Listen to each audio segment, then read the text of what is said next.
Welcome back to another episode of Big Shticks, guys. Today I'm back with an all-new recipe, and it's gonna be Asian. Yep, we're going Asian again. So no intro today, no long spiels, let's just get into it. So today we're gonna be making a Thai Basil Stir Fry. Real simple. What I got here is I just freshly ground some beef and pork steak together. Relatively cheap in the grand scheme of things. I got 3 bird's eye chilies.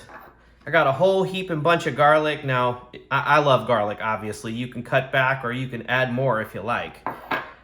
Got a little fresh basil. Got some oyster sauce, fish sauce. We'll use some sugar, and maybe we'll even throw a little bit of zucchini squash in there. But let's get started. So first thing I want to do is I'm going to take all that garlic and I'm just going to put it in the mortar here, and I'm just gonna rough chop these peppers here. I don't really like the stem, so we'll just cut that out. Nothing fancy, just cut them up. And we're gonna throw that into our mortar. From there, we're just gonna mash it. You don't really wanna make a paste, if you will, with this, but you wanna smash it up pretty good.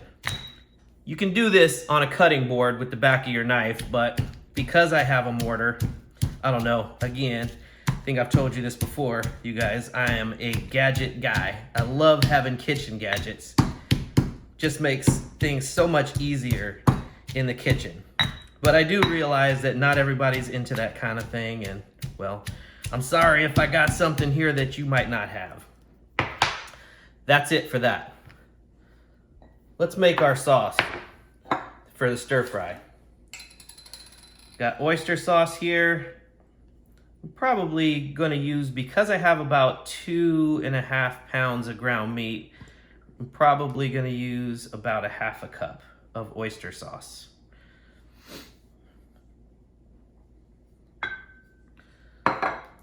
To that, we're gonna add fish sauce, probably about a tablespoon. Don't go crazy, because that gets salty. Now, to balance the salts out, because there's a lot of salt in the oyster sauce and there's a lot of salt in the fish sauce, we need to add a little sugar. So about 2 teaspoons of white sugar. Let's mix that up. Now don't go crazy. Don't go crazy with it. If you start throwing that fish sauce around, you're gonna regret it.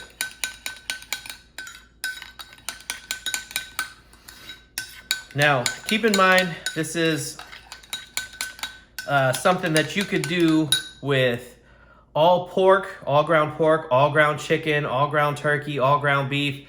I'm just using what I have on hand. I had 1 pork steak in the freezer, and I had a little bit of frozen chuck that I didn't grind up for burgers. So I just added it together. Again, working with about 2.5 pounds-ish of ground meat. To the pan, we are gonna add a little bit of oil. Whatever you choose, of course. And we're just gonna take that garlic and pepper mixture that we just kind of mashed up a little bit.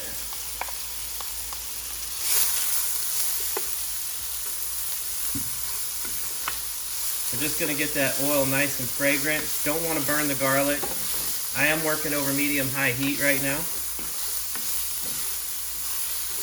All right, to that we are gonna add our pork and beef mixture.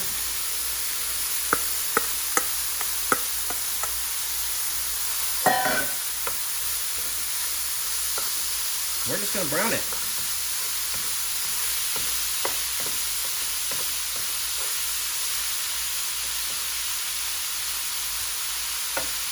Now that it's browned, I've added the zucchini. I was kind of on the fence about doing it, but I'm just gonna do it anyway, just to add a little bit of vegetable to this. You don't have to do it, you can completely omit it. I've done it before where I've just left it out. So we're just gonna cook this for a little bit longer until the zucchini becomes soft around the edges, but still a little crisp on the inside. Don't want to overcook it to the point where it's like a soft squash. So we'll just let this cook down a little bit. Okay, that zucchini is starting to get a little soft, and that's exactly what I want. Now it's time to add the sauce. So whenever you're working with stir-fry sauces, guys, less is oftentimes more. You don't have to put a whole lot of sauce in there. Doesn't have to be a whole lot of ingredient. Just want enough to add that soy and salt and some of those fishy notes from the oyster sauce and the fish sauce. But we don't want to overwhelm the meat with that flavor. It's gonna take on a lot of that flavor actually, because it's a ground meat. It won't just be on the surface, it'll be all the way through. And I think that's one of the reasons why I chose to add the zucchini in there, to sort of take down some of the fishy note, but also add a little color here. So if you look at it, this kind of looks real festive, you know, almost Christmas-like with the red and green.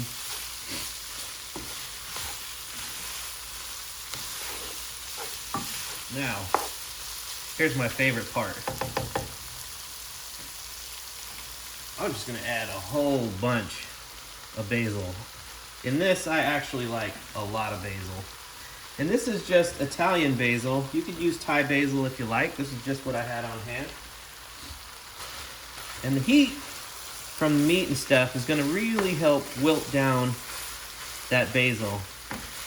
And I don't wanna take it so far that it turns black, but I wanna take it down to the point where, you know, it's soft, still got a little tender bite to it. Wow, that basil is very, very fragrant. I'm loving the smells coming off of this right now. I can tell this is already gonna taste good. All right, that's all there is to it. Turn off the flame and enjoy. All right, well, here we are, folks. We are at the conclusion. It is always, always my favorite time. It's time to grub. So here it is here in the pan. Still hot as all get out. Just gonna throw a little bit of this over some rice. Y'all know I can't eat no Asian cuisine without a little rice. And honestly, this is one of the few ways that I can get my wife to eat pork. I don't know why. She just says it tastes gamey, whatever that means.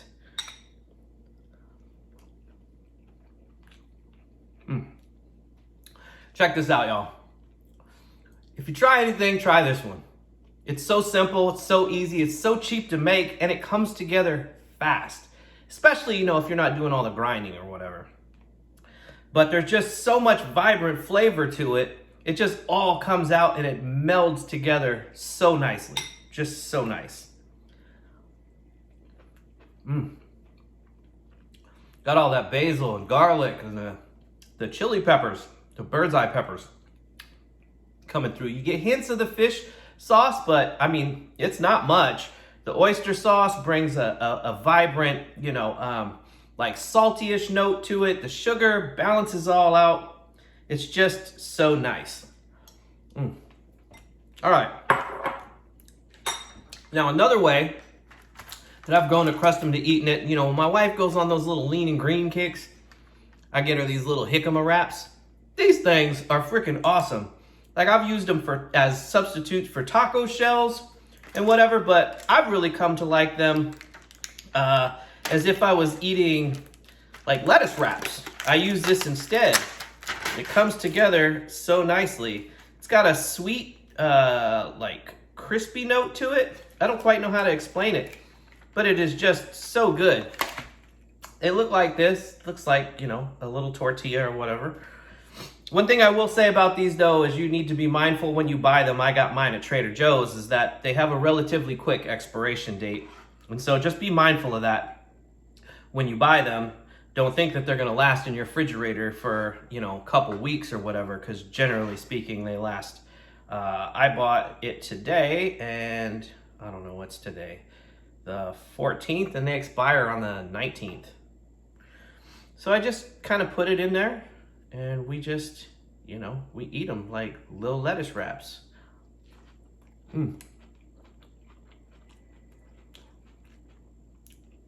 So nice.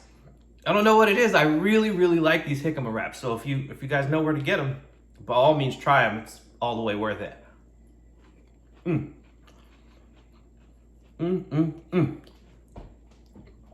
right, let me clear my throat. All right, guys. So that's gonna wrap this one up for me today. Don't forget to like, share, comment, subscribe, and all that good stuff. Until next time, guys, from my kitchen to yours, Big Shticks out. Oh, I'll probably go fishing next week.